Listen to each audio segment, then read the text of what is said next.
RJ Spina, welcome to Fire and Soul. It's so good to finally connect with you. Well, thank you for having me, Michelle. It's my pleasure. It's just incredible to be witness to your background that can feel supernatural to some looking from the outside. So I wanted to drop right in because we're going to cover some pretty otherwise magical content today that is not separate from any person that's listening capability. We're just going to give some access to that. But before we go there, I'd love to get a little bit of your backstory and how you came to know this about yourself. And then we'll begin to share the medicine with my listeners. Sure, that sounds great. I guess maybe what we could start briefly, I'll try to make a long story very, very short. We could say I came into the world very, very detached from the human condition and probably still really feel that way. As a little kid, certainly without training and really without effort, I used to do what we now call astral project. So I would just relax, lie down, or if I was going to go to sleep or just sort of put my feet up, I would just in 1 second, I would just be outside of my body. And this was totally normal for me. I mean, some of my earliest memories as a child, believe it or not, are literally being on the ceiling, looking down at my body, and then realizing sooner rather than later that I wasn't just confined, my consciousness or sentience, which I later developed the terminology for what we really are. And we can get into that in a second if you like. Oh, that's good. I realized that I wasn't confined locally. I wasn't confined to, say, my parents' house or even the neighborhood or even the local mountaintops. And so as a kid, daily, multiple times a day, I would go to what I used to call the stars. I would go to the stars and I would literally interact with what I now understand to be, advanced beings. And I would have dialogues as a little kid. And I used to have a mantra. If that's not odd enough, I used to have a mantra that when I would do this astral projecting and I was traversing and experiencing these different frequencies and realities, I literally used to say to myself, I retain all information and knowledge contained within this realm. And I used to just say it, who knows where that came from, but I used to just say it over and over again. And Michelle, I felt like every time I did this and I quote unquote came back into my body, I was literally wiser for it. And this progressed to me saying as a little kid to my parents and my friends that if I ever get sick, I'll just heal myself, which is another odd thing to say. As it turns out, is quite prophetic. But if we fast forward to roughly 45 years later, because it was April 23rd, 2016, I became deathly sick and permanently paralyzed, and that knowledge of self-healing was put to the test. How old were you when you first had your, out-of-body experience? Michelle, it's the earliest memories that I have. I mean, I must have been 3 or 4. And I remember telling my mom, or really asking my mom, I remember it like it was yesterday. And by the way, my mom is visiting me, which is just so ironic. She's not in this room, she's in the other room. But anyway, I remember asking her, I said, when you go to sleep, where do you go and who do you talk to? Like, what realm do you go to? She's like, I don't really remember most of the time when I go to sleep if I have a dream, but otherwise I don't remember anything. I was like, you don't talk to like angels and all these different beings when you go to sleep. You don't go to different dimensions and realities. And she's like, no. Up until that moment, I thought it was universal. And I really mean it. I thought everyone did that because that was completely and utterly normal for me. And it was only in that conversation, I remember it like it was yesterday, that I realized not only is it not universal, it's very unique. So, and that kind of set the stage for me just being different. I just kind of realized that I was very different, and it just sort of proceeded being my own person from there. It's so beautiful, and the courage it takes, right, to persevere on that path when it seems like you might be the only one. And then was there ridicule? I mean, how did this impact your social dynamic as a young boy? Well, this kind of exploration, leaving the body and understanding things, what we could call clairsentience, clairvoyance, claircognizance. I was always we'll use the word psychic. I was always very psychic, a deep knowing of things that there's no way my intellect could explain. I kind of didn't share any of this. Mm, I really didn't. I realized from that conversation that this was mhm, unusual, this was unique. It didn't deter me. It didn't deter me, but it didn't inspire me to share or offer it up. My close friends knew, and I would talk about it. And I would talk about things that I understood that would seem quite odd. And I would be able to tell them things about themselves that there's no way I could really know. But mm. for the most part, it was kept very, very quiet. And really up until I was 24. And then things started to change when I turned 24. Okay, so let's talk about your supercharged self-healing that happened in was it 2016? Yeah, Or I you want to talk about became, we're 24? Let's start there. I love this timeline of continuum. sure. Yeah. So at 24, in a very short period of time, I lost my best friend, which was my dog. I lost Mm, my grandmother, and I lived in a two, or we lived in a two-family house. So I grew mhm, up with my grandmother.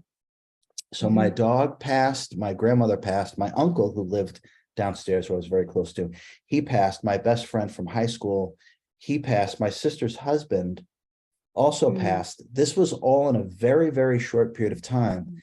And I couldn't handle it.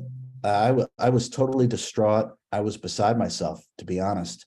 mm, And one of my best friends at the time kept imploring me, pleading with me, RJ, you have to start meditating. You must start meditating.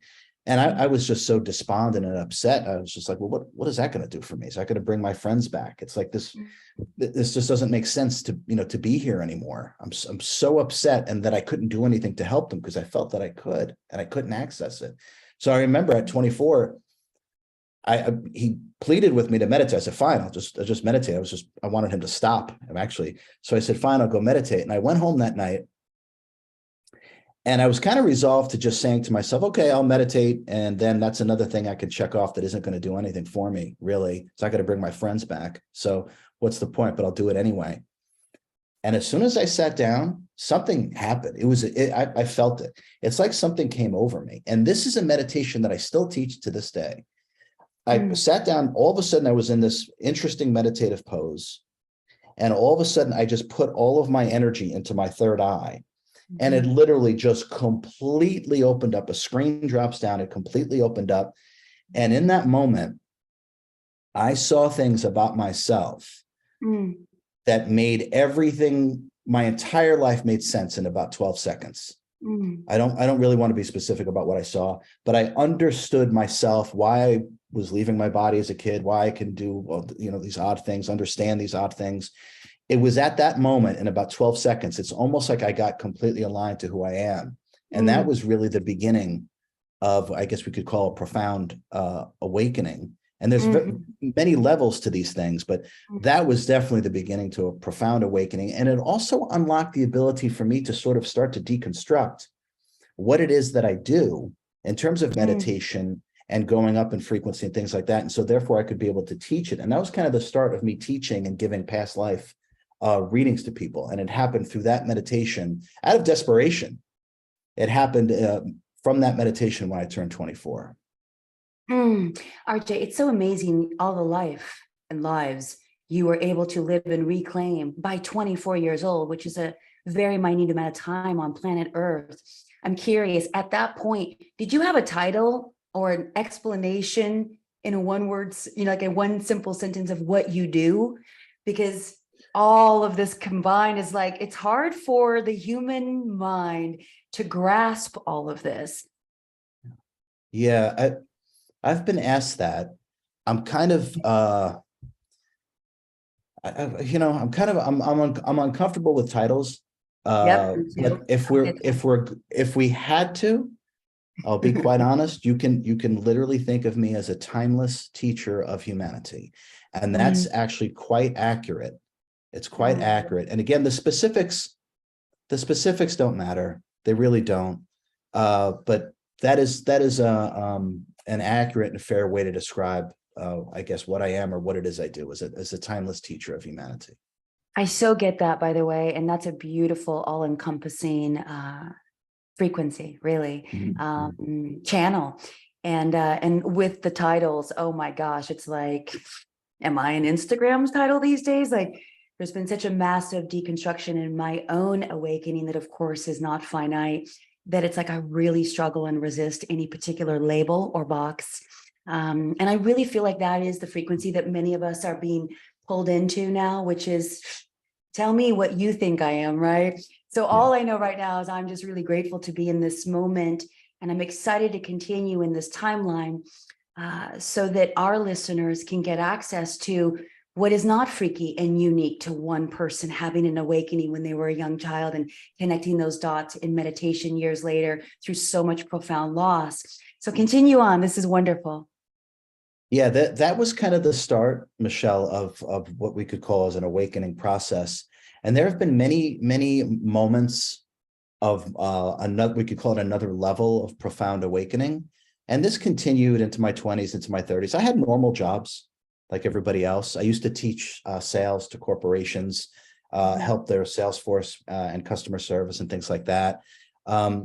But the awakenings and the epiphanies and the realizations and even what we could call abilities and talents, more and more was coming online.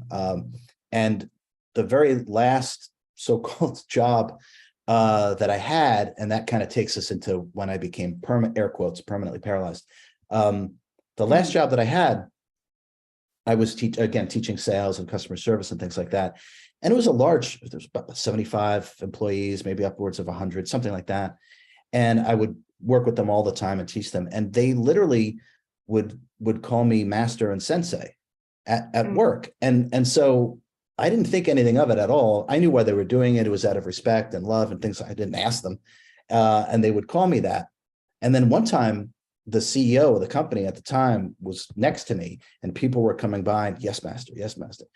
And he looks at me, he's like, RJ, we need to talk. I'm like, oh, okay. So we go into his office. He goes, what's going on? I go, I don't know. Things seem pretty good. I mean, everyone's kind of getting, they're doing well. He's like, no, that's not what I mean. He goes, you can't have people calling you master at work. I go, I didn't ask anybody to call me. I would never do that. He goes, I get it. They love you. And he goes, but you can't do that. I said, well, okay, I'll tell everyone, don't call me master, don't call me sensei, whatever. So I sent out a company-wide email to everybody. Please call me RJ, Mr. Spina, buddy, I don't care, right? Just, and everyone replies back, you got it, RJ. Yes, sir, Mr. Spina. And then later that day, they'd come by me standing at, yes, master, yes, master. So at that point, I kind of knew, Michelle, that if I continued to sort of pretend my ego mind identity character that I had developed in order to function in this world, if I continued to sort of play that character and not really be the real me, I knew that my incarnation was going to end, and I could feel it. I could tangibly feel it. And it was 2 months later that I was told, I got incredibly sick. I was told I had another 48 hours to live. And that's when I became permanently paralyzed. What an initiation. And fortuitous. So it was like a complete death of one identity and a rebirth to the totality of who you really are. But the metamorphosis, the chrysalis, if I'm understanding this correctly, came inside of something that was terrifying to old identity. Yeah. So what happened? I mean, it was the destruction, Yes. literal, right? So it was the destruction of the human character, or the false self, or what I have renamed the ego mind identity, or EMI, which also stands for electromagnetic interference, by the way, not your true signal. So I was April 23rd, 2016. I became quote unquote permanently paralyzed from the chest down. I was diagnosed with sepsis, severe sepsis. I was told I had only 48 hours to live, to quickly make a will. They actually said this to me. I was diagnosed with a retracted heart, pancreatitis, thyroiditis, severe Hashimoto autoimmune disease, type 1 diabetes, and I was suffering from something called autonomic dysreflexia, which paraplegics and quadriplegics, if your injury is above T6, and the majority of my spine getting crushed from this abscess on my spine was T7 and T8, autonomic dysreflexia, it affects your autonomic system, your breathing, your pulse, your heart rate, your body temperature.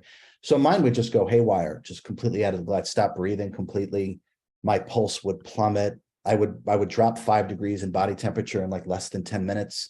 So a lot of quadriplegics and paraplegics die of complications. You can have an aneurysm, a stroke, go into a coma. So all this was happening at the exact same time, told they had 48 hours to live. So they gave me what's called a lamp. Can Yeah, I sure. pause you for a second? What are you going through in your mind when you're getting all of these diagnoses, including make a will, you've got 48 hours to live, and how old were you? This was 2000, this was April 23rd, 2016 to be exact. Well, I don't want to digress. April 23rd, I believe, is Shakespeare's birthday. If you want to talk about that at some point, I will. Okay, but I just had to share that. What was going through my mind? Nothing. Yeah. Absolutely nothing. As strange as that sounds, and I really mean that, I have been at peace for a long time. The inner voice, or the voice in the head, mine has been turned off for a very long time. So I don't really have an inner dialogue. I know that sounds odd, but I really don't. I'm just present. So I knew what was happening, and I don't think I've ever shared this before, ever. I knew I wasn't going to die. I knew that it wasn't a exit point, or what I call termination juncture, or possible exit point. We have 7. All of us have 7. I knew that this wasn't that. I knew that this was a profound awakening into authentic cosmic consciousness. So when they performed the laminectomy, which is where they scrape off the infection off the spine, I was just outside of my body watching it. And I couldn't wait to get back in. I couldn't wait to get back in. And when I got back in, there's like a moment where I don't remember the whole transition back into my body, but I can remember coming back in, and then there was like a pause. And what I really feel like doing, I was actually gaining more from my higher self in that exact moment. Because when I woke up from emergency life-saving surgery, I woke up. I remembered how self-healing works. I remembered how self-realization works. And I knew that I was going to put myself back together. And the ICU, and I documented all this. The ICU, because I knew no one would believe that it's possible to do this, but I knew I was going to do it. The ICU nurse came in, saw that I was awake. RJ, you okay? How you doing? I said, I'm telling you right now, I'm going to completely heal myself, and I'm going to walk unassisted in 100 days, and I will have no health issues whatsoever. And so I could tell the way she looked at me. I meant it. But I could tell how she looked at me. She's like, well, he might be high from the anesthesia. He just, but I started explaining to her in great detail, the metaphysics of self-healing and self-realization. And I could see what was changing as I was saying this to her, because she was like, wait a minute, this is way too specific. And this guy's way too clear. This is not anesthesia talking. This is something else. And she said, how do you know that? And my only words were, I remember. And just as I said, I told her in 100 days, I had the physical therapists, the doctors, the nurses, everybody film this whole process. And there's a video of this. There's documentation of the surgery, all this. This is not spiritual fiction or a medical canard. Yeah, I knew I was going to put. I've seen the videos. It's phenomenal to see it in real time. Ooh, yeah, okay. It was important that I documented it, because like I said, I want people to understand how to actually do this. So in 100 days, exactly as I predicted, I walked unassisted. I don't have any health issues. I don't take medications. I don't have anything. There's nothing, quote unquote, wrong with me. And so this became the foundation, the teachings of that became the foundation of Supercharged self-healing. And I've been teaching these things to people. I mean, I was teaching it while I was still using a cane. When I had first got discharged, I was still using a cane, and I was teaching this at clinics. The person who wrote the foreword for the book was my only guest. He's a Chinese medicine expert. He's amazing. And he was witnessing what was going on. And he's like, I have to write the foreword for this book, because this is the most amazing thing I've ever seen in my life. So I was like, yeah, write the foreword. So he would take me to his clinic when I first got discharged. And I would teach meditation and what I understand about metaphysics, self-healing, and self-realization. And before you knew it, there was a line out the door. We couldn't get enough people in there. And I started working with people and their client stories and the what I call the ascendant frequencies healing technique that I use to put myself back together. And it's the same understandings that now the tens of thousands, maybe more people have used to gain a level of health and happiness that they never had before. And that really is what makes up the first book, Supercharged Self-Healing. Ah, this is so beautiful. There are so many things that were coming into my field as you were sharing. So I'm just needing to take a moment to grasp what I got really present to that I know can be extremely valuable for our listeners. You talked about our true signal, the EMI. I want to start there before then we talk about opening ourselves up to our own self-healing and how we then can dovetail it into some magical targeted meditations as we begin to close. I feel like that will be a lovely arc. It's not quite what we chatted about before we hit record, but we also said, let's just go with what comes up and or is organic and alive in the moment. There were so many beautiful concepts that I know you were just dropping as like little cherry blossoms on the field. But the EMI, the true signal, what does that mean? And how can we begin to work with that to be fully optimized? Okay, great question. Okay, I'm glad you asked that. Okay, so we've used the word ego, egoic mind, the false self, the shadow self, except they're all the same thing. Okay, what I've found through my own awareness or awakening, or however you want to say that, is that there's something a little more specific. I call it the ego mind identity. It's who we think we are, how we feel about ourselves, and then therefore how we sort of create our universe, una meaning one, how we create our reality. Okay, now if we can start to understand that our human personality is based upon and it forms through incarnation. So everything that we identify with, starting with the physical form, EMI, ego mind identity, identification with the physical form. Now, that is the foundation of our false character, our egoic mind. Now, as soon as you identify with the biological garment that we're wearing, you're going to start identifying with your thoughts, emotions, bodily sensations, and the experiences that your body has. Meanwhile, you're none of those things. You existed before them. You're going to exist after. And we are simply the awareness of all of these things.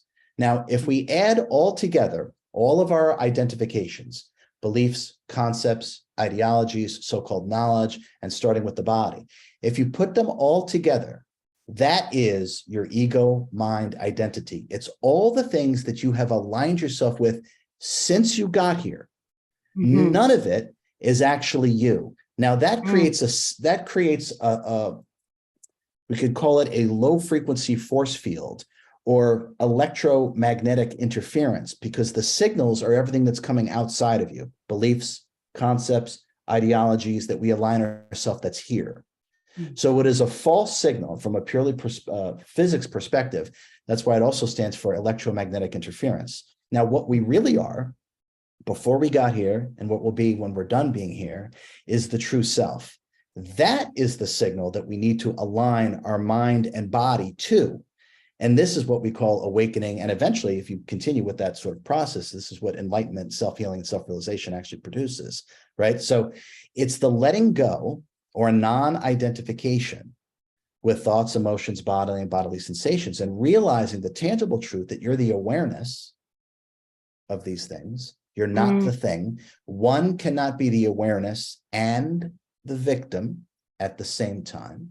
So when you start, yes, one cannot be the awareness and the victim at the same time. That is impossible. Now, what happens, Michelle, what happens is that we lose ourselves in what it is that we have created. Now, we have created an incarnation. Now, we lose ourselves in the creation. Now, the paramount understanding that stops this whole process is to realize the painter is not the painting. This is a creation. Now, we lose ourselves in the creation, which is why we get carried away with thoughts, emotions, the body, bodily sensations. And this is how all sickness and disease is manifest. This is how anxiety, depression, addiction, and attachment is manifest, because we've lost ourselves in the creation itself. Instead of being, we'll say, detached or non-identification and realizing that we're just the awareness of everything that is going on. And another analogy that will hit home for people is think about the sun. Mhm. The sun is completely and utterly unaffected by the weather that goes on here. I don't care how much it rains, snows, sleet, hurricane, tornado for a day, for a week, for 100 years. Does any of this touch the sun? No, it's unscathed, it's unharmed, it's unaffected by the bad weather. We are the sun, and we are untouched, unscathed, and unaffected by everything that goes on with the body-mind. We are the awareness of what goes on with the body-mind.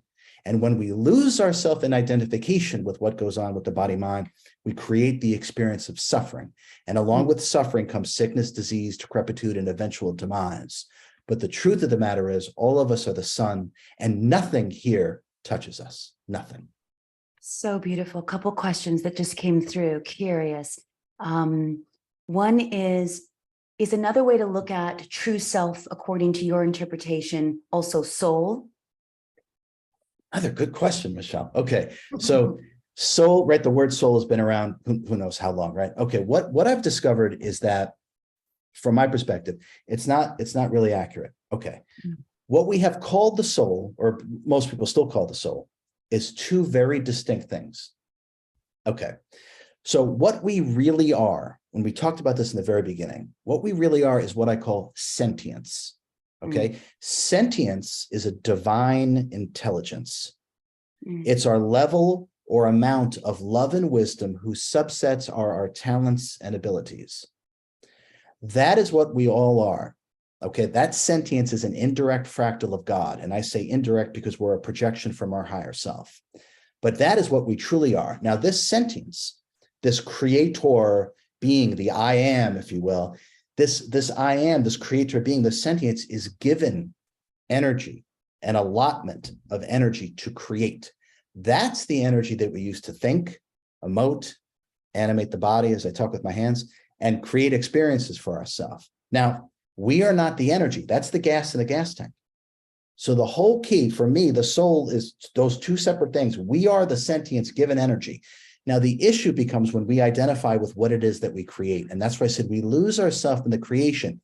But the truth of the matter is, the painter is not the painting. We are the creator awareness. And as long as we can maintain that level of awareness, and therefore that fosters a level of detachment, suffering then becomes completely and utterly optional. You don't have to suffer what it is that you create, because just like the sun, you're simply aware of what's going on, but you're not really affected by it. Now, that doesn't mean, because we're having a physical experience, that does not mean that we don't feel pain. That does not mean that we don't feel pleasure. That's not what I'm talking about. I'm talking about identifying with the pain or pleasure principles.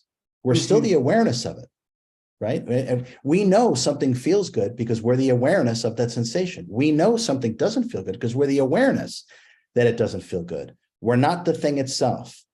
So when we start to understand that we are sentience, the I am, the indirect fractal of God, given energy as an immortal creator being to create as we deem fit, suffering then truly becomes optional. Ah, so good. Thank you for that. The other question that was coming through a bit ago was, is there a vibrational tone of us as a sentient being, the great I am, or is it void because it doesn't have any meaning because it's pure witness?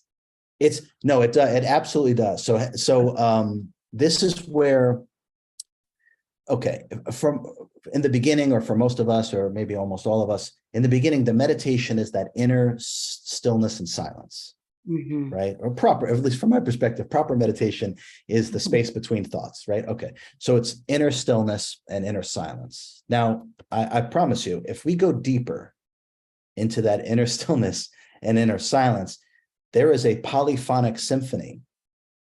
This is the music of the spheres that we've heard people talk about. There is a polyphonic symphony that actually is you, and it is also all existence itself.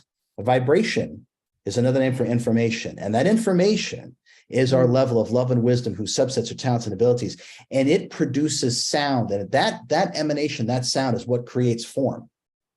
So it is a beautiful symphony, unlike anything our physical ears could ever hear. So the answer is yes, there is actual sound, but one must be dedicated and disciplined and devoted to awakening yourself. Well, I mean, just to say it, to awakening yourself to the recommunion with God, source, creator, whatever word you want to use. And when you do that, you can hear the truth.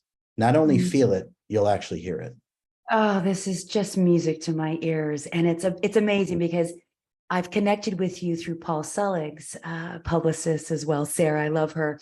I'm a big fan of Paul Selig and now a very big fan of yours. And he's always referencing to be in accordance, to co-resonance with this harmony of planet Earth and all that ever has existed. And I'm getting the full divine tingles, which is always a divine knowing. This is it. How do we access this? Meditation. So now that's almost like a dirty word today, right? I can't tell you how many times, RJ, I've tried to meditate. I can't meditate. So, okay. I teach sometimes meditations, right? Okay. Get ready for a paradigm shift in terms of meditation. Okay. All right. We are meditation. Okay. The self, the I am, the sentience. We are meditation. What we are exists prior to thought, prior to emotion, prior to the body. Okay. So we are already meditation. There's nothing we have to do to meditate. You don't become a meditator. You don't acquire a meditative practice. This is, to me, this is backwards. Okay. We already are the meditation. So you don't have to work to meditate. And we can do one right now. I can prove to you that all of us can meditate effortlessly in 1 second because we already are meditation. Yes. Okay. So this is how I directly experience it. And this is part of what I teach, right? Okay. So let's do what I call a magic trick. And just to preface it, magic with a CK, when I say magic, I'm not talking about 3-card Monty or pick a card, any card, not Vegas magic. Okay. I'm talking about authentic magic. Now, to me, authentic magic is the accessing and utilization of energies that lie outside of physical sensory perception. That is magic. That, Michelle, is also what metaphysics are. Okay. Real magic and metaphysics are one and the same. And I make no bones about it. I do real magic. I understand metaphysics. I understand magic. Okay. So I just wanted to put that out there right away. All right. So now what we're going to do is we're all going to access what we really are, and it's effortless. So all we have to do is pretend that you just arrived here. No past, no future.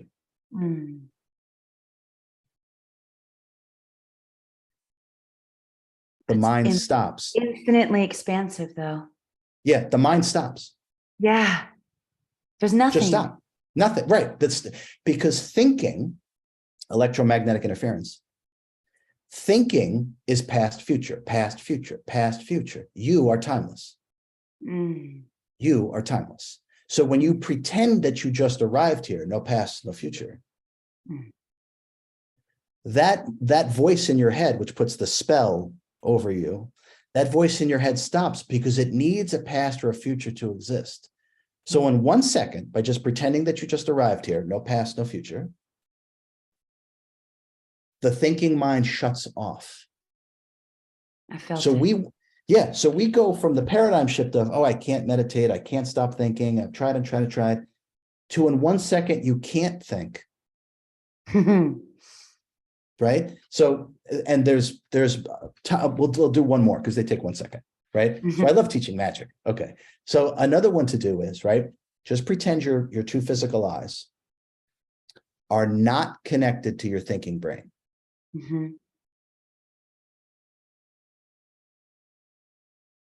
Oh, wow. You can't think. You can't think. Yeah. So pretending is the real magic that taps us into our authentic nature. I would say yes and no. I would say that we pretend to be the human character. Fair. Yes. And I would say the truth of the matter is we're the awareness of the whole thing. Pure, unsullied, untouched, unscathed awareness like the sun. We are simply aware. You could think of us as a time lapse camera. right? And the subconscious records my whole second book is about that. So you could think of us as a time-lapse camera that's literally the witness and the awareness of everything that's going on. Now, as soon as you label and judge it, that's just your conditioned mind. That's not you. That's the electromagnetic interference or ego mind identity. That is not your true signal. And it's that signal that throws the body completely out of whack. And this is where we get sickness, disease, decrepitude, and demise from. So good. Okay. So if we practice this 1 second magic with a CK, either one of these two options that you've just provided, how do we, and is it necessary to be in a sustained, suspended state, which is our true state, to then begin to heal ourselves? Or do we even need healing? Because I know that part of your work is around why don't we heal ourselves? So I want to dive in there for a moment. Yeah. Okay. Another great question, Michelle. Okay. So for most of us, living in our head, right, is normal, right? Thought, can't stop. Okay. So all disharmony, I've discovered all disharmony comes from disharmonious thought patterns. All thought is in context to something that you've identified yourself with, a belief, a concept, an ideology, a role. None of those things are you. Okay. So by just being present and maintaining being present, which doesn't require any effort, as you just found out, it doesn't require any effort. You can do it in 1 second. It doesn't require. So how difficult can it be to maintain something that doesn't require any effort? Okay. None. Zero. Right. So now perpetual, indefinite, eternal presence is what we really are. And it doesn't require an effort. Pretending to be something you're not is what requires the effort. The character, the role, I'm a this, I'm a that, that's what you're using your energy for. And all you're doing is taking yourself out of alignment. That's all that does. So to be able to perpetually stay present is our birthright. It is our destiny. It's what we really are. That's what presence is. We are the presence. And now we can come to it in 1 second because it's the truth. And the truth doesn't require your participation. Lies do. Right.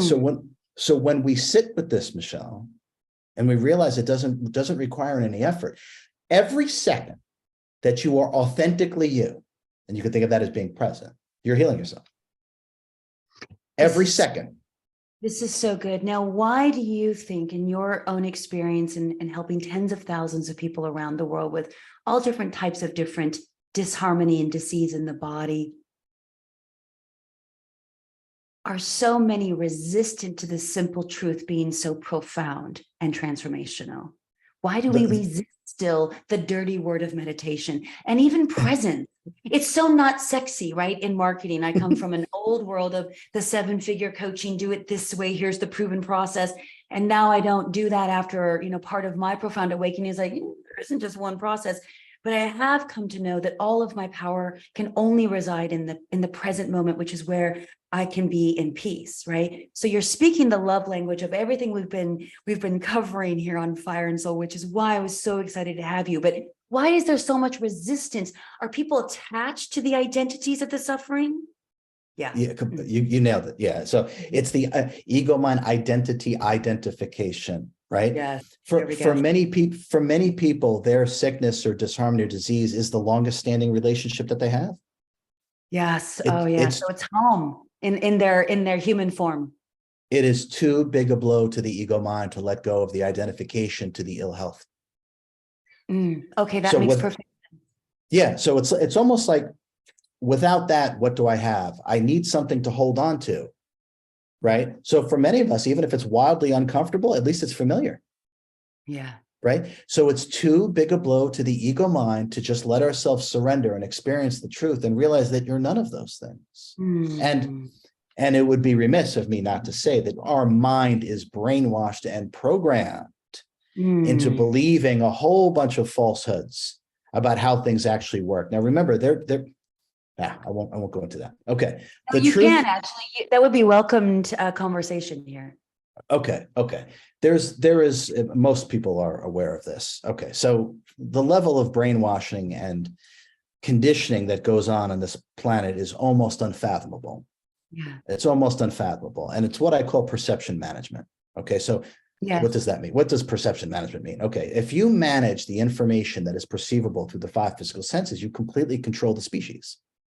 It's very simple, That's right. right? If most of us are not enlightened, or whatever word you want to use, right? We're only going to use our five senses, and the minute data stream that comes in through the five physical senses is the data that forms the intellect. Now, if you completely control what is available through the five senses, you completely control the mind and the intellect of the entire planet. It is very easy to subjugate and control a planet.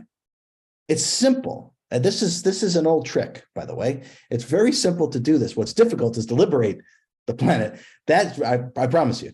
What's difficult is to liberate the planet. But this is actually what goes on here. So everyone is just, because they identify with the body, okay, they're just using their five senses, and the data stream that comes in is the intellect. That forms your egoic mind. And because we identify with it, it's torturous for those that are attached or addicted to it to let it go. Because if they don't have that, Michelle, what do they have? Right? Yeah. These kind of things that I talk about and others talk about, this isn't taught in school. You have to seek this out. Right? You have to seek this out. You have to want your liberation. You have to want it like you've never wanted anything else. I'm here to tell you, there's more than once I've sat down in my chair to meditate, and I have said, I'm ready to die if I do not recommune with God right now. And I mean it. This is not some talk. So when we reach this level that we will do anything to liberate ourselves, that's when it happens. That's exactly when it happens. So we are programmed, we are conditioned to be clueless about what we really are and how to operate powerfully, how to operate with love, compassion. We go to school for everything. Is anything ever taught about how to be happy? Is anything ever taught about how to be loving, forgiving, compassionate, wise? Is any of this taught in this realm? No. So all of this stuff that we're talking about is new because it's not part of perception management, right? The perception management is the opposite of what you and I are talking about. So it's a massive paradigm shift. But what we are discovering, what the world is waking up to, is that the tangibility of the I am presence by just being still, all of that stuff, the electromagnetic interference just disappears. Okay, everything that we think we know, everything that we think we know, and the character that thinks it knows is false. And I'll prove it to you right now. Right now. Just ask yourself this question. What do I know?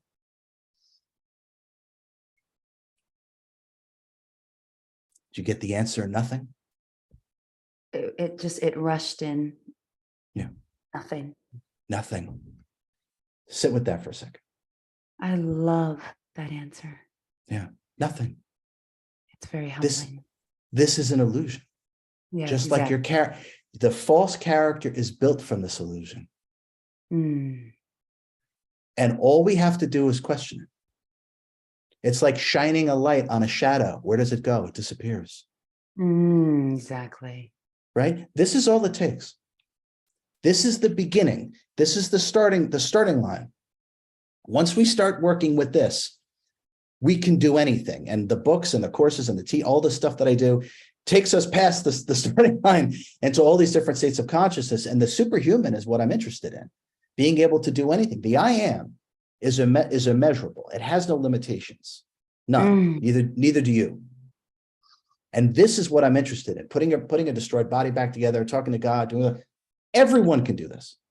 Everyone. But it starts with someone doing, as always, right? It starts with someone doing it first, explaining how it's done. And then once it's been downloaded into the collective consciousness, it's a permission slip for everyone else to start doing it. That's right. So this is the point. This is the point. This is why I'm here to, I've lost my mind, obviously, right? But this is why I'm here to do this, to show that it's not impossible and to explain it in great detail. Exactly the process of self-healing, self-realization, manifestation. How do these things really work? It's magic. And we are all magic, and magic is metaphysics. And this is really what the Great Awakening is really about. This is what you're seeing right now is the thrashings of a dying consciousness. And those that are upset are those that are holding on to it. So just let it pass because it's going to. It is inevitable. And there are enough evolved and advanced souls that are here, like yourself, that have had these awakenings, that is going to carry everyone across these hurricane waters. And when we raise our frequency, a rising tide lifts all ships. And that is what is actually happening right now. I know this. I can't even say I believe it. I know it. There's a resonance deep within my sentience, I'm tearing up over here because this is my greatest prayer, is that when one person wakes up to the divinity of who we are and we share that vibration, you might not even need to share words, right? Because words are a terrible way to communicate as sentient beings. But when we share this vibration, we impact others and it impacts the collective and beyond. And so 2 questions as we begin to wrap, and then I'd like to just ask you whatever else you want to share that's coming through that feels important to offer in case we missed it. Is it important that once we get from this 1 second of pure presence, to begin to build on that? And are you at a point where this is what we hear, right? You got to spend hours in meditation every day to reclaim and resurrect the truth of who we are. Is that important or not, and why? I love your questions, Michelle. I love your questions. Okay. Oh, thanks. Okay. So it's time for a prop. Okay. Believe it or not, it'll be helpful, but okay. Okay. So, right. So I have my glass, right? Okay. And this Your is goblet. my goblet. That's right. Yeah. Yes. So, okay. So my desk is here, right? And you can't see it. So my desk, so I take my glass and I put it down, right? And I bring my hand back, right? Okay.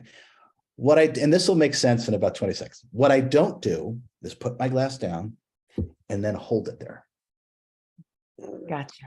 Right? Strain, effort, right? Okay. Nobody does that, I don't think. Nobody does that, right? Okay. Let's come back to the understanding of that we are meditation, right? Present with a magic trick, and there's tons of magic tricks in the book. We're present, right? With no effort. Okay. There's nothing you need to do to maintain this. This is part of the paradigm shift. I'm not trying to stay present because it doesn't require an effort. So essentially what I've done is, what we all do when we do a magic trick and we're present, what we're doing is we're putting the glass down and we bring our hand back. We're done. That's it. What else is there to do? Now the beingness is online. Take your beingness, put it into your doingness. Beingness into doingness. Do not bring the finite limitation program of the rational mind into it. It doesn't belong here. That's the electromagnetic interference that has nothing to do with the I am, that has nothing to do with sentience, that has nothing to do with presence.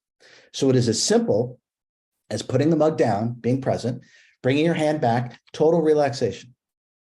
Total relaxation. This doesn't require an effort. Yes, relaxation will be the access point to the I am of meditation, true signal, true self, the harmonic vibration of all that ever has been and ever will be. You got it. And by the way, that's how manifestation works. I know we don't have time to talk about that, but it has to do with the unification of desire, intention, and self in the resting state. Oh, so good. The resting state of relaxation, all is well energy. That's right. Yeah. That's Okay. right. So beautiful. I could talk to you for hours, RJ. I would love to be back on the show soon. And we can talk about manifestation. But what was also coming through is you got really fired up in such an on-purpose way of what you're truly here for. And in this time that we have an exquisite opportunity to be witnessing, right? This breaking down, breaking free, dismantling, radical deconstruction of all the rules and the BS programming, right? The indoctrination on steroids. How long has this been going on to your estimation on this planet Earth?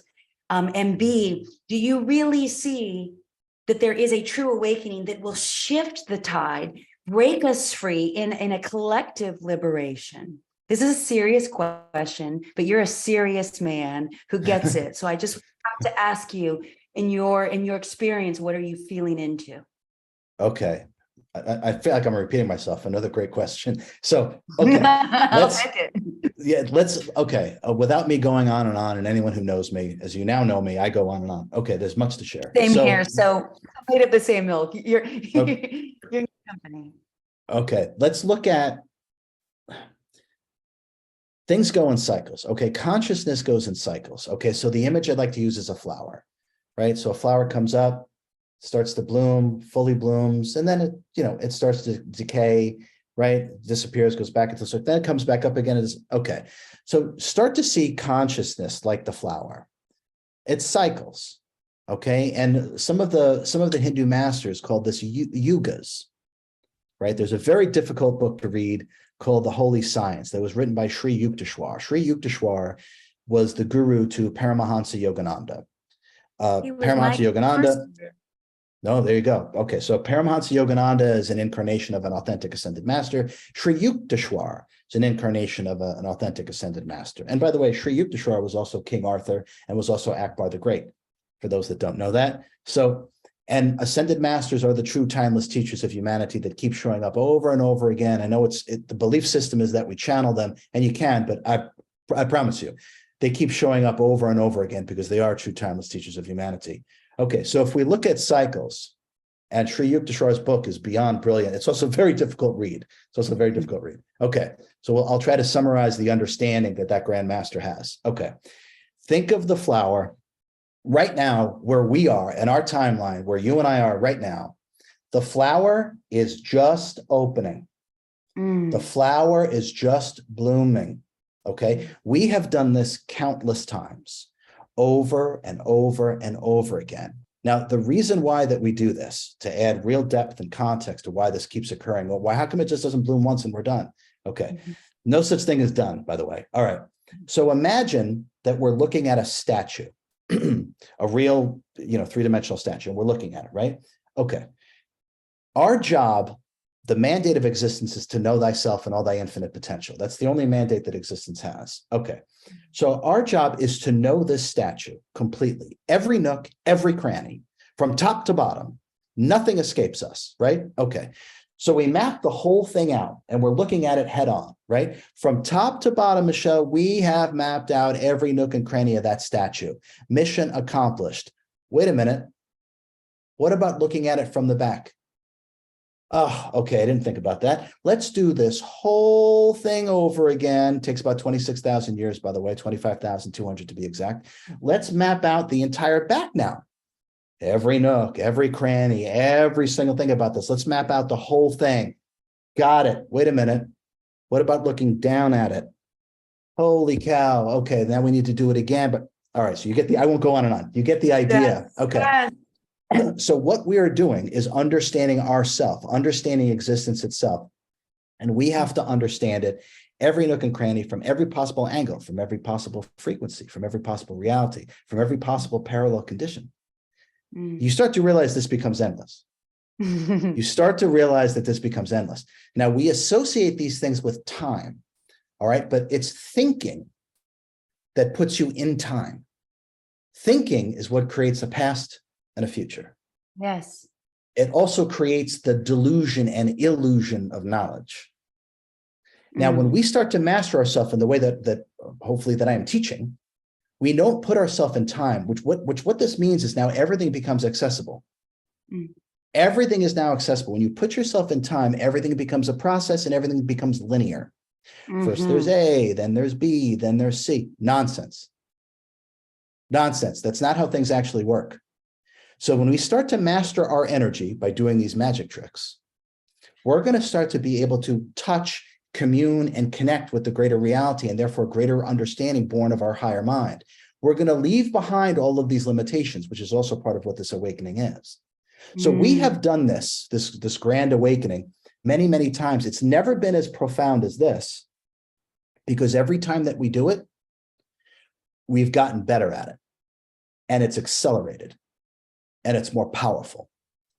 2023 is the single most important year in the history of humanity.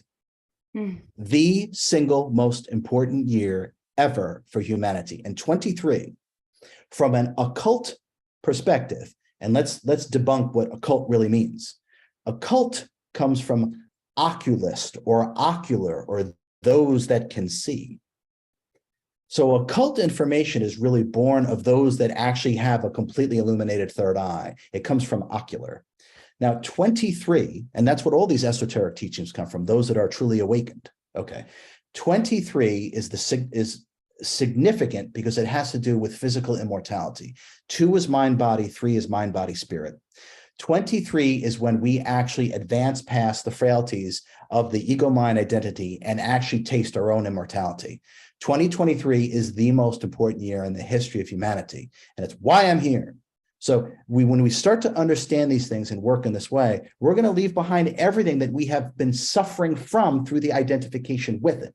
And it all starts with having command over our energy, which allows us to move past the rational thinking mind or the electromagnetic interference, and therefore we align ourselves with our true signal, which is directly attuned to God. So do we make it? Of course, we made it. We make it every time. Now, let's Oh, also because every it's time. never done. So a Never. lot of us are familiar with like Atlantis and other big, moments that we can still find some information on right online, even though everything has been suppressed and lied Correct. about. Right. So you don't use the Google bar. Let's just be clear. But yeah, so we make it, but we make it to what, however it's supposed to unfold in this moment. Yeah. Let's look at that. Another great question. Okay, so let's look at this. So I like to say that destiny has not been written. Okay, when you really lose your mind, okay, you start to realize a lot of these things are just sayings that we like to repeat, and you actually authentically look into it and like, no, it's not true. So let's look at it this way. How I experienced some of these things, remember as a kid, or maybe not even as a kid, but remember as a kid, we used to blow bubbles. Yeah. Right. Okay. And there'd be like a mass of bubbles, and they're all kind of connected with one another. They share a membrane, right? They're all connected. Yep. Okay. This is actually how I experience what we could call the multiverse, right? Now, based upon how we're vibrating and what we most desire to experience, we go from bubble to bubble to bubble to bubble. Now, what this means is it's already all mapped out. All those bubbles are already there, just like the Akashic Records is the history of humanity. Well, what does that actually mean? It means it's already happened, right? Mm-hmm. When you buy a book, you don't know what happens in the book, but it's already written, isn't it? Mm-hmm. It's already done, right? But you don't know anything about it. How do you know you have to read each and every word on every page, every paragraph, every chapter for you to actually get the full meaning, right? The full gravitas of the book. You can't just, I just got this book, let me go to the last page. Mm-hmm. You didn't experience anything. Okay. So what this means is we are moving through these bubbles based upon how we're vibrating and what we most desire to be the awareness of. Ah, so good. So that's what we're doing. We're moving, and this was what started happening to me when I was a kid. Literally moving through these bubbles, and it's all already there. It's all mapped out. It's all already there. It's all already happened. It's a raving success. It's what bubble do we want to experience? And 2023 is going to determine which bubbles. I mean it. 2023 is going to determine which bubble that we move into next.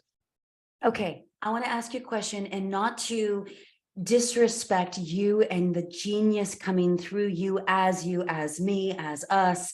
But something that Paul Selig talks about is that in this time, oh God, wait, I had a train of thought, and we may need to edit this part because this was like something I need to know. Oh, here we go. So he talked about how he used to smoke 4 packs of cigarettes a day and overeat, right? And he didn't fully grasp until very recently that any of that addiction was keeping him in denial of access to the truth of who he really is. Yeah. What is your perception or understanding of, let's say someone smokes cigarettes, drinks, eats, doing things that could harm the physical body, or does it harm the physical body? And I'm just curious because you are so tapped in and I can feel it. So I would be remiss not to ask, because I know a lot of our listeners have some, we'll call them coping mechanism, comforts, right? And they might be worried when they hear the buzzword of 2023 is the be all end all. It's the defining demarcation of your time on this planet Earth, of which reality you're going to choose, really is what it is, and be devoted to cultivating as your true reality, prime reality. But does it make a difference if we are smoking, eating, drinking? And is that a denial to keep us disconnected from that truth? It's a substitute gratification of not temporarily or not tangibly experiencing the fullness and the completeness of the I am. So it's a yes, but not like a complete detriment, but like, yeah, it's going to dull the experience. And then would that impact how we experience ourselves in our true destined totality of what 23 could mean for each one of us? Yeah, these are just substitute gratifications, and this is actually how we create karma. And this is also very important to understand. So karma is, for the most part, not what people think it is. They think karma is, you act like a jerk to somebody and then someone does it right back to you, something like that, right? That's not karma. That's cause and effect. Mm-hmm. That's what cause and effect is. So cause and effect is whatever notion we give birth to. So for us to completely understand our immense talent as immortal creators, we have to also be on the receiving end of that. That way we know what it is that we just created from top to bottom. So we give birth to it, and then we also have to receive it. That's what cause and effect is, okay? And that's really the evolution of consciousness in almost like one sentence. Okay. Karma is completely different and not necessarily cause and effect at all. Now, karma is the addiction or attachment to anything. So when we are addicted or attached to anything, I don't care what it is, smoking, food, sex, but name something, it doesn't matter, right? When we're addicted to something, what we're actually using is our energy. Our energy is stuck to the cigarette, to the whatever, right? Now, if you're stuck energetically, where are you going? Nowhere. Nowhere. Now you understand karma. So this is what. So now there's no evolution. We don't ascend the frequencies, which is what I call, everything I do ascend the frequencies, right? So now there's no ascend the frequencies because we have glued ourselves through our attachment, through our addiction, with our energy to something here. Now, if you're stuck here, like Spider-Man shooting another ridiculous analogy, Spider-Man shooting his spider web to a building, right? He's not going anywhere. He's stuck to the building, right? He has to let go. Mm-hmm. He has to let go to move on. So do we. So if we have formed attachments or addictions, what we formed through our energy is we are stuck here. This is the cycle of reincarnation, this endless samsara cycle of reincarnation that I am obsessed with changing. Obsessed with changing. We don't need to do it this way. From my perspective, we don't need to do it this way. And I got news for you. God is obsessed with efficiency. God is obsessed with efficiency, and I'm right there with God in terms of that. I am obsessed with efficiency as well in terms of the evolution of consciousness. So when we work with ourselves properly, that we are the sun, and we are untouched by everything, including body, mind, there is no reason or way to form an attachment or an addiction when you realize you're just the awareness of what's going on. Yes. So we now start to transcend karma. This will greatly change the evolution of consciousness. It'll greatly change the cycle, as I'm interested in the efficiency of things, in the efficiency of consciousness. So this is actually how we break free of this. We are moving faster than we've ever moved because of how many times we've done this. And right now, the flower is opening up. And quite frankly, these teachings are the light. This is what will make the flower bloom. So this is actually how we do it. And it's a wild success. It's a wild success. I promise you, it's a wild success. It's just, are we going to go kicking and screaming? Right? Or are we going to go joyously? Yeah. I'll leave that up to you. Well, it depends on, what we're choosing and these magic tricks. From my estimation of our conversation that I know we've gone a bit over, and I'm so grateful for your time, is to start there and to just begin to practice presence. And in that vibrational harmony of the truth of all that ever has been and will be, we begin to have a sustained sense of that as our true identity. And that is also how we will see everyone else. They may not be experiencing that, but it will have an ability to impact, right? Because vibration does. But we're not concerned with whether or not that does. We're just working on the evolution of our own consciousness, reclaiming our true identity, and tapping into, like you said, this infinite potential that was always ours, but we've been programmed to be asleep from, so that we can be a slave in a system to be controlled. Is that a pretty good summary of? Better than pretty good. Better than pretty good. So the key to this, Michelle, from my perspective, is the tangibility. Okay, our consciousness can no longer evolve through beliefs, concepts, or ideologies. Okay, so a belief, a concept, and ideology, they're all the same thing. Okay, so from a metaphysical perspective, if we could actually see this, if we could, and it's possible to see these things, A belief, metaphysically speaking, is anything whose landing spot lies outside of the self. Okay, I believe in a heaven out there. Okay, there is nothing outside of the self. The all is in the one and the one is in the all. God is within your consciousness. There are many rooms within my Father's house. The kingdom of heaven lies within, right? How many Bible quotes should I use? Right. So beliefs, concepts, and ideologies, right, are false because they create separation and a hierarchy. There is no separation and there is no hierarchy. Now, this was supposed to end, and in many ways it has, but not completely. Evolution of consciousness, the evolution of consciousness through beliefs, concepts, and ideologies was supposed to end through Christ's incarnation. The belief in him and the purity of Christ, he took that as far as it could be taken. He perfected it. He took it as far as it can be taken. So now we are truly in a new age, okay? And that new age has to do with the experiential knowingness, experiential systems of evolution of consciousness. So it must be tangible, not through something outside of the self, because we've moved past that. So now this has to do with tangibly recognizing and aligning yourself with the I am, with what you really are, and realizing everything else is actually electromagnetic interference. And it no longer traps your consciousness and then constricts your body of energy, which locks you into being just human. Yes. Right. So when we start to move past this, which is exactly what we're doing, we change this whole thing. And that's exactly what is happening. It must be tangible. It must be tangible. Every soul is different. Yeah. No two souls are the same amount, level, weight, or quality of sentience. Our God created through variance.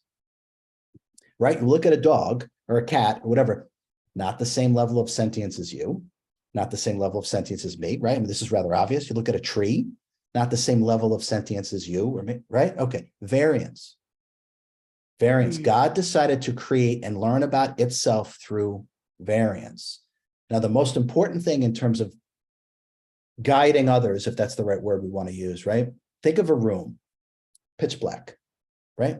You turn on one light, you can see everything from one light, right?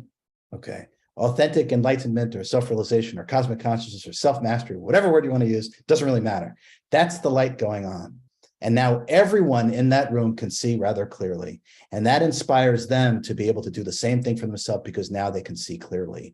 And this is what's happening on this planet right now. The lights are coming on and people are starting to see. And this is actually the shift. And it's happening right now. And the last thing I'll say about that, because I know I've been going on and on, the last thing I'll say about that is that I want us all to not be confused about what is taking place and what is going to take place. Here's another and final silly analogy. So think of high school, okay, which might be painful for some of us, right? But let's think of high school. Okay, so high school, it's freshmen, sophomores, juniors, and seniors, right? It's not all freshmen, it's not all seniors, right? Okay, excuse me. There's a balance, right? Okay. As many people awaken, which is what is happening, many people are not meant to. Okay, yes. It has to be balanced. If everyone awakened, and this has never happened, I promise. If everyone awakened, we would skyrocket up the frequencies. Sounds great, right? It's not. We would plummet right back down shortly thereafter. That is not sustainable. What is sustainable is a slow, steady, robust ascend the frequencies. This is what is sustainable. So what we're going to have is, and what is happening, a good deal of the population is waking up. They're in the process of doing this, and they are going to experience this next bubble, right? And also a good percentage of the population, they're not here for that. And I really mean it when I say this. They're not here for that. They are the anchor, right? Yes. Freshmen, sophomores, juniors, seniors, right? Okay. There has to be freshmen, sophomores here. There has to be unawakened with awakened. And that's the eternal equilibrium that exists. Now, all we're doing, and what is happening, is just the scale shifts slightly. That's enough. That's enough. We are now ascending the frequencies in a way that is repeatable and robust and sustainable. So not everyone here. Yeah, go ahead. Thank you so much for this. And I didn't mean to interrupt, but my question was, since we're here, is have we tipped the scale? Yeah. Yeah. Yeah. That's what a lot of people are saying.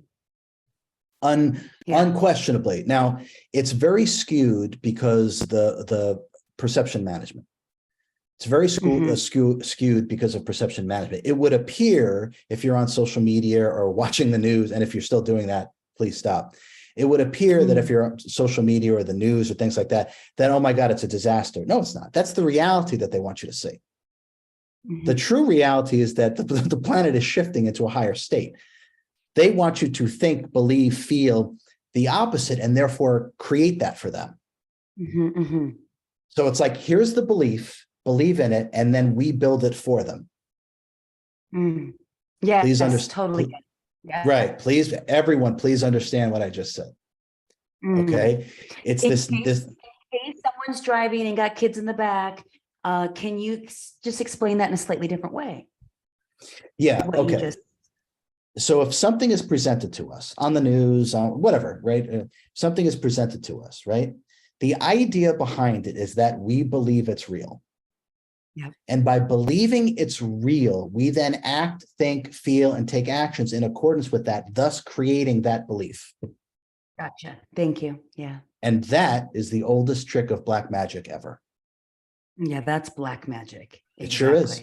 It sure is. So this is such an incredible conversation. I mean, seriously, I could talk to you for hours, RJ. We will definitely have you back. This feels like such potent medicine, so timely and profound. And yet it's ancient, and it's our own self-realization that will be that portal, if you will, to getting to experience, because you're talking about it has to be tangible, it needs to be experiential. And if I'm hearing you and understanding you from what you're trying to drop here, is that access point is peace, it's presence. Yeah, and we are always and already that. Yes. So we don't have to effort. So this is so beautiful. We just get to practice, right? Like being present, which of course in my world, this was when I was having my awakening, I just kept hearing the instruction of when you're present, you're in your power, and your power is your peace. Oh yeah. Yes. I love that. Yes, absolutely. It goes along with meditation. We are meditation. The self exists prior to thinking, prior to emotion, prior to we are already and always it. Our only bondage is not realizing it. Right? That's obviously by deliberate design. So this is so good. Okay, my love, I'm just so grateful for you and so excited Sarah connected us. My gosh. I know that my listeners are really receiving this. I can feel into them right now. They are just like, yes, this is what we need right now. As we wrap, for now, what is really alive and juicy that is coming through that either you want to share of how my listeners can get in contact with you, or any other, medicine, as I would say, that's coming through that we can receive from you before we close? I just want everyone first and foremost to give themselves permission to heal. Okay. Now, I don't care what the issue is. And I mean it, I don't care, because it's just energy, and the sentience commands energy. So it makes no difference. Oh, it's cancer, it's heart disease, it's paralysis. Doesn't matter. It's energy. Sentience commands energy. We all just learned magic. All of us, right? Okay. There's nothing that we can't do. And I mean it. Nothing. Now, many of us are suffering from something, whatever it is, right? And we're seeking permission from the doctor, from the chiropractor, from the neurosurgeon, from, you name it. Okay, it doesn't work this way. All healing is self-healing. All healing is self-healing, okay? Briefly, let's look at the placebo effect, because I'm going to explain metaphysically what is actually happening with the placebo effect. Okay, right? We're all familiar with placebo, sugar pills, right? Someone's sick. Doctor's like, here, take these. You only need 3. They're so strong. You only need to take 3. You're going to feel much better probably after the first one, right? Okay. The placebo effect, from my perspective, scientific proof that we heal ourselves, right? That's what it is. It's scientific proof that we heal ourselves. Now, where the issue arises, from my perspective, is that we've labeled this as healing through belief. It's not. It is not. Only the truth heals. And beliefs are not the truth, as I explained earlier about what beliefs are. They're outside the self. Okay. It is not healing through belief. What happens is there is a tangible knowingness that we are doing exactly what we need to do to heal. We know we're going to get better. I'm taking the pills. I know I'm going to get better. That knowingness, that peace, that presence within the I am sends the signal to the body mind for self-repair and self-healing.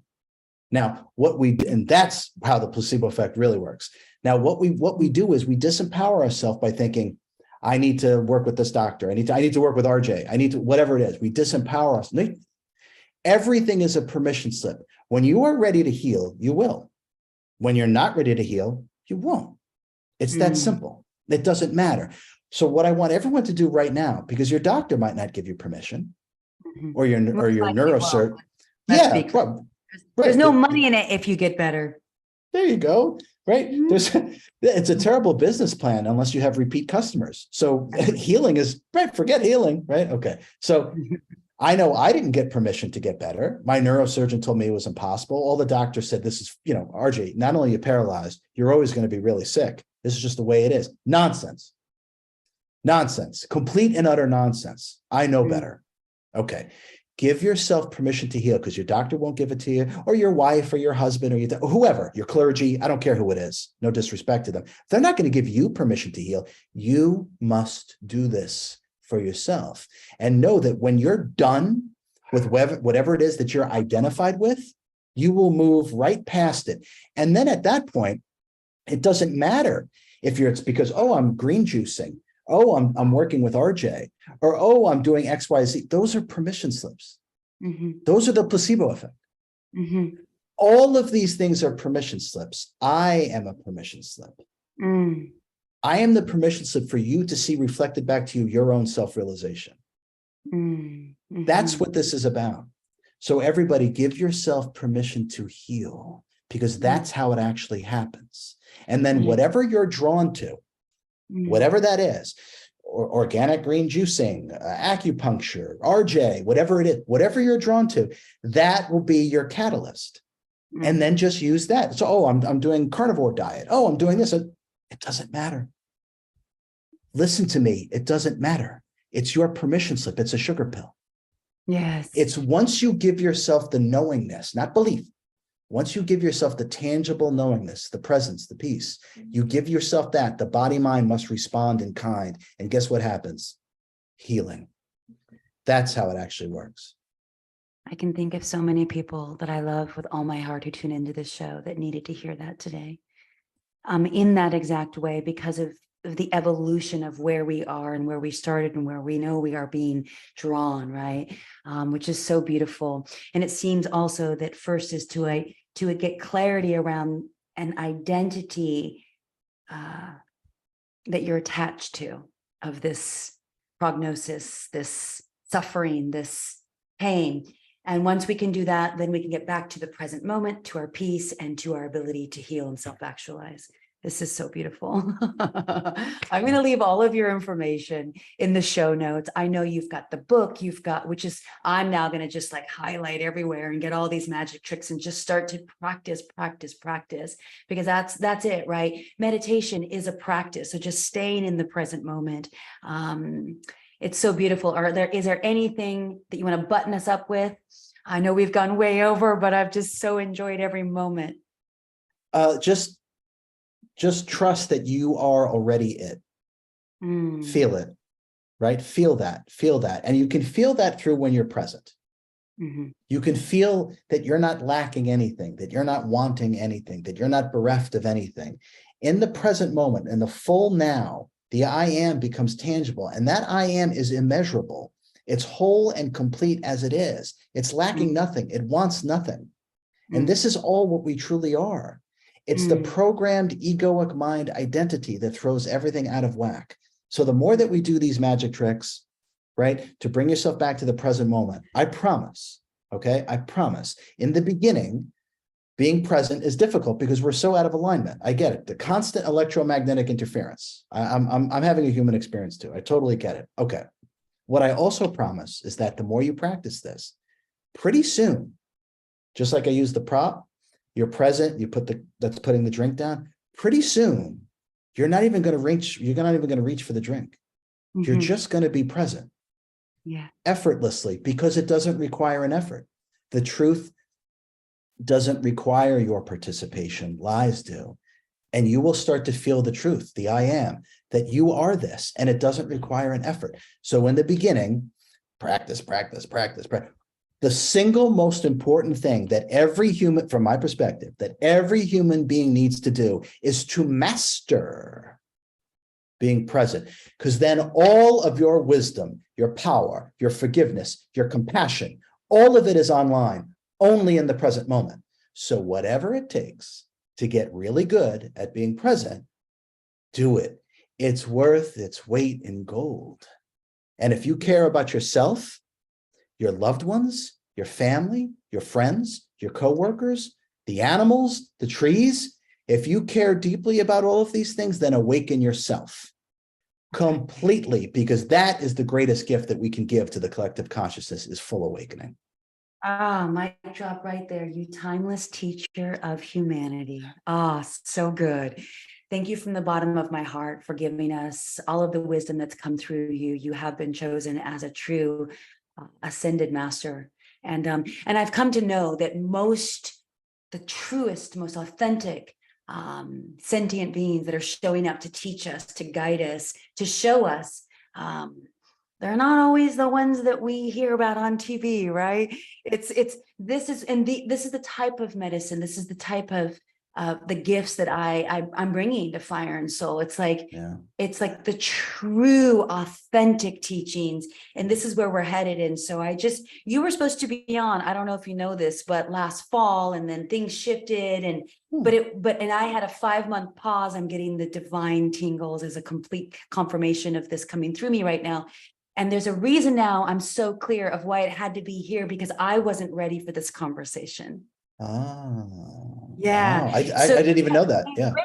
Great question. And I was like, I wonder though, if this would have flowed in this way for me to be able to dive into my own curiosity, because I'm now beginning to dance in between these different polarities, right? And I'm starting to make sense. I wouldn't say figure out, but like, oh, I'm starting to get a sense of a feeling of something versus that. And, and so I'm like, oh, so it's just so beautiful I'm just so grateful to get to tune into your consciousness, which is all of our consciousness, as I'm discovering more and more of the truth of who I am. And then I know I get to just bring my listeners alongside with me, because we're all in it together, walking each other home.